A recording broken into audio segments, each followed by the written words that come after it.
पशु पक्षी का जब अंडा गिरता है नीचे तो उसके दर्शन होता है, कितना उसमें लिबलिबा मल भरा होता है, कितनी गंदी चीज देखने में लगती है, वही जीव रूप धारण करता है जाके। आप उसको खा के क्या हो आप?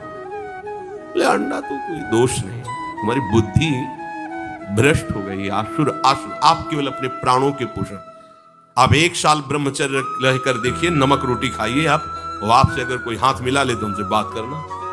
1 साल केवल आप ब्रह्मचर्य रहिए, व्यायाम संयम से रहिए, और आपसे कोई हाथ मिला ले तो बताओ, चाहे देवढ़ा को आप उठा के पटक देंगे, क्योंकि ब्रह्मचर्य का बल है। ये अंडा मांस मुर्गा बेचारे सीधे साधे जीव, उनको पकड़ा और खा रहे हो, किस लिए? बोले अपने प्राणों का पोषण।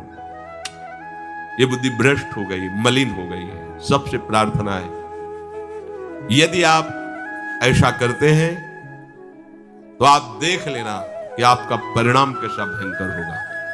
यमदूत उसी के शरीर को बड़ी बड़ी गर्म सरसियों से शमशियों से ऐसे नोच करके और उसी को खवाते हैं। जो दूसरों का मांस खाता है उसको, जो दूसरों का रक्त पीता है, कोल्हू में पेरा जाता है, कोल्हू में, जैसे यहां गन्ना नहीं पेरा जाता, वहां मरना नहीं।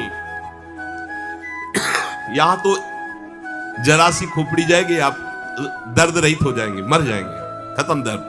वहां नहीं, मरना नहीं, पूरा कोल्हू में पेरा जाता है, फिर वैसे यातना दे उसे, वही खून पी के फिर उसको कोल्हू में पेरा। बड़ा भयानक दंड है। उसको ऐसा मत सोचो तुम्हारे आंख मूंदने से बच जाओगे। बिल्ली जब कबूतर पे झपटती तो उड़ना नहीं, वो सोचता है आंख मूंद लो बच जाओ, आंख मूंदा बिल्ली झपेटे में ले गई।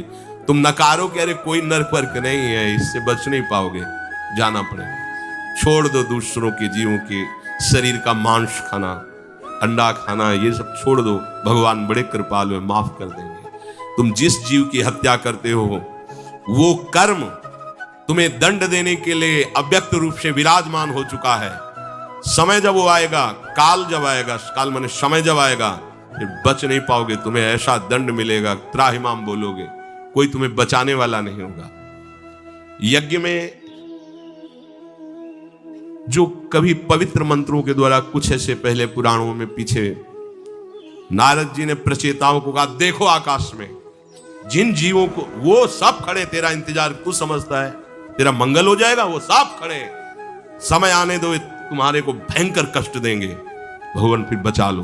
वह एकमात्र उपाय, सब बंद करो और हरि शरण, हरि की शरण में जाओ, वो सब क्षमा कर देंगे। एक उपाय, हरि शरण में हो जाओ। कितना पापाचरण लोग करें, कितना छोटा सा जीवन, इतना बोझा ला दोगे तुम।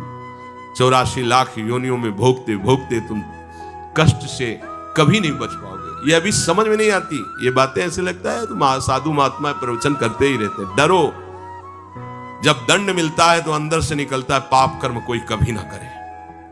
पाप कर्म तुम्हें ऐसी जगह फंसा देगा, कोई शायद धरा है रुपया, खड़े हैं सैकड़ों लोग, लेकिन तुम्हें जो भोग भोगना है भोगो, अकेले भोगो, वह हाय हाय सब कर रहे हैं। कोई पाप कर्म किसी को नहीं बख्शता, चाहे महात्मा हो चाहे दुरात्मा हो। हाँ, अंतर ये होता है कि दुरात्मा को आश्रय नहीं होता, महात्मा को आश्रय होता है भगवान का, तो उनके सहारे से भोग लेता है।